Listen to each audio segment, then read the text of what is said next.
विलीनीकरण एनडीए सहभागावरती मुख्यमंत्र्यांशी चर्चा झाल्याची माहिती आहे। दरम्यान या संदर्भात आज सुनील तटकरे आणि सुप्रिया सुळे हे दोन्ही नेते पत्रकार परिषद घेणार आहेत।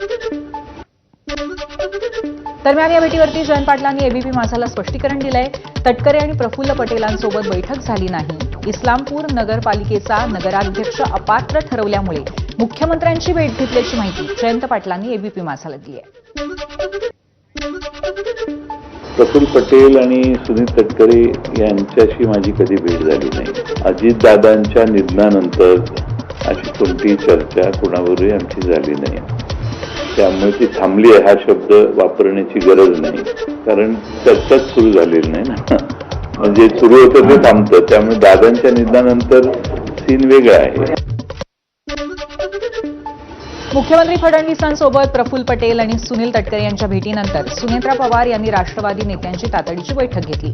बैठकीला छगन भुजबळ, सुनील तटकरे, अनिल पाटील आणि पार्थ पवार उपस्थित होते। यावेळी सुनेत्रा पवारांनी राष्ट्रवादीच्या नेत्यांसोबत जवळपास तासभर चर्चा केल्याची माहिती आहे। जयंत पाटील यांच्या मुख्यमंत्री भेटीबाबत आणि सुनेत्रा पवारांच्या राष्ट्रीय अध्यक्षपदाला आव्हान देणाऱ्या पत्रावरती बैठकीत चर्चा झाली।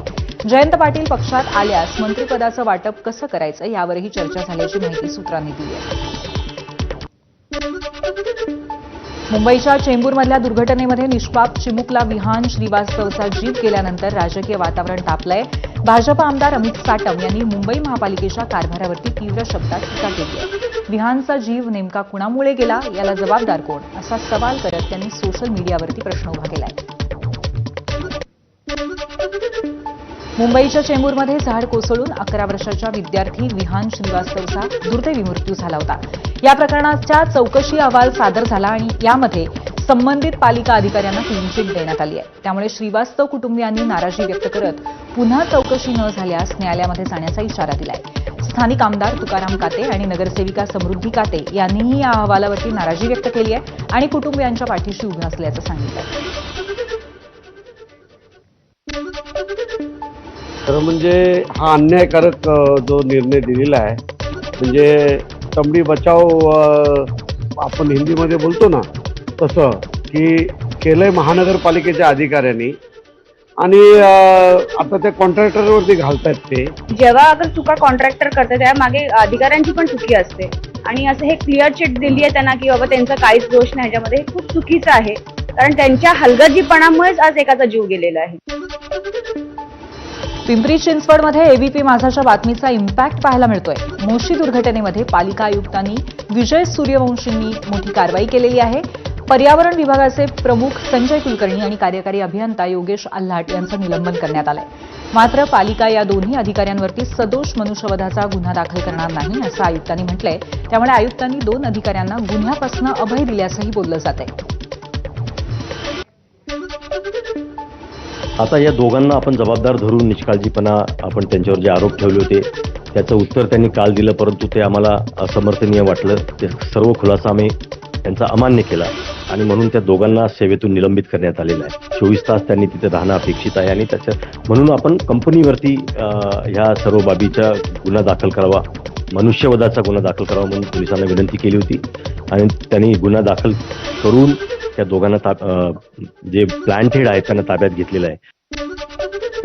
नाशिकच्या इगतपुरी परिसरातल्या भावली धरण परिसरामध्ये पर्यटकांना मारहाण झाल्याच्या प्रकरणात आणखीन एक धक्कादायक व्हिडिओ समोर आलाय। या व्हिडिओमध्ये टवाळखोरांनी चालत्या गाडीला लटकून पर्यटकांवरती हल्ला केला, त्यानंतर तो हायवेवर पडतानाही दिसतोय।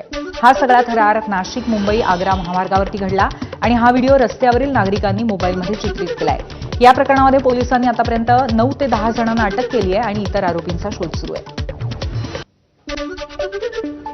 नाशिकमध्ये सिंहस्थ कुंभमेळ्यासाठी प्रस्तावित 65 किलोमीटरच्या रिंग रोड प्रकल्पाच्या विरोधात शेतकऱ्यांचा संघर्ष तीव्र झालाय।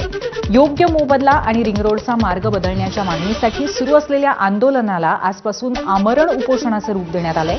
अधिकारी आणि शेतकरी प्रतिनिधींमधील बैठकीतही तोडगा न निघाल्यामुळे मागण्या मान्य होईपर्यंत आंदोलन सुरूच ठेवण्याचा निर्धार शेतकऱ्यांनी व्यक्त केलाय। मुंबई अहमदाबाद बुलेट ट्रेन प्रकल्पालाही मुसळधार पावसाचा फटका बसलाय।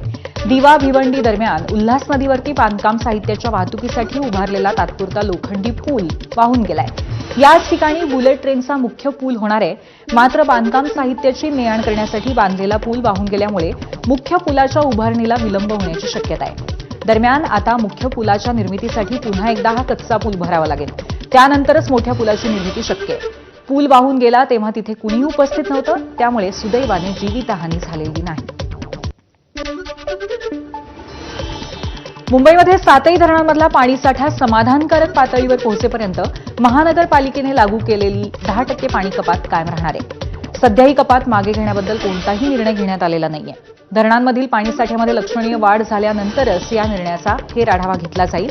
तोपर्यंत मुंबईकरांना 10% पाणी कपात सहन करावी लागणार आहे.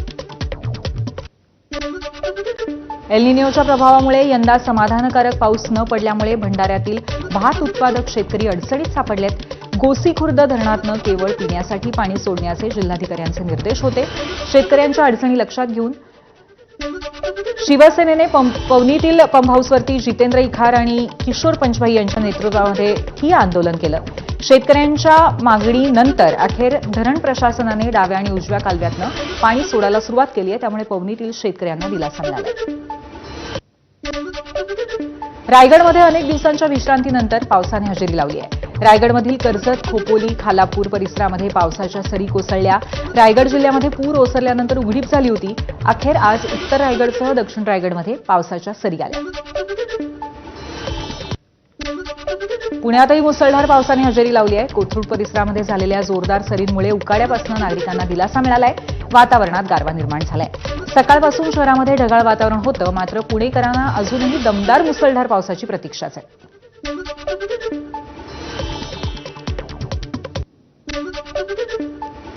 देशाला हादरवून टाकणाऱ्या श्रद्धा वालकर हत्याकांडाला 4 वर्ष उलटली तरी न्यायाची प्रतीक्षा कायम आहे. Live in partner Aftab Poonawalla याच्यावरती श्रद्धाची हत्या करून मृतदेहाचे तुकडे केल्याचा आरोप आहे. मात्र खटल्याची सुनावणी अत्यंत संथ गतीने सुरू आहे. आरोपीला विविध कारणांसाठी खटल्याला गैरहजर राहण्याची परवानगी मिळाली. कधी एमए परीक्षेला उपस्थित राहण्यासाठी, कधी दातांच्या उपचारांसाठी, कधी मानसोपचार तज्ज्ञांच्या सल्ल्यासाठी सवलती मिळाल्या. या कारणांमुळे खटला वारंवार लांबत आहे असा आरोप श्रद्धाच्या कुटुंबियांनी केलाय. श्रद्धाचे वडील न्यायाची वाट पाहतच निधन पावले, तर तिच्या आजीचेही खटला सुरू असताना निधन झालं. पुरावा म्हणून जतन केलेले अवशेष अजूनही कुटुंबाच्या ताब्यात न दिल्यामुळे श्रद्धावरती अंत्यसंस्कारही होऊ शकलेले नाहीत. वाशिममध्ये समृद्धी महामार्गावरती हत्येचा थरार पाहायला मिळाला. नोएडाचे सलमान खान नेक खान याने प्रवासादरम्यान चारित्र्याच्या संशयावरनं पत्नी हसीना बानो हिच्या डोक्यात वार करून हत्या केली. उत्तर प्रदेशामधून बलेनो गाडीने पत्नी आणि 3 मुलांसह निघालेल्या आरोपीने हत्येनंतर सुमारे 70 किलोमीटर प्रवास करून कारंजा पोलीस ठाणं गाठलं आणि गुन्ह्याची कबुली दिली.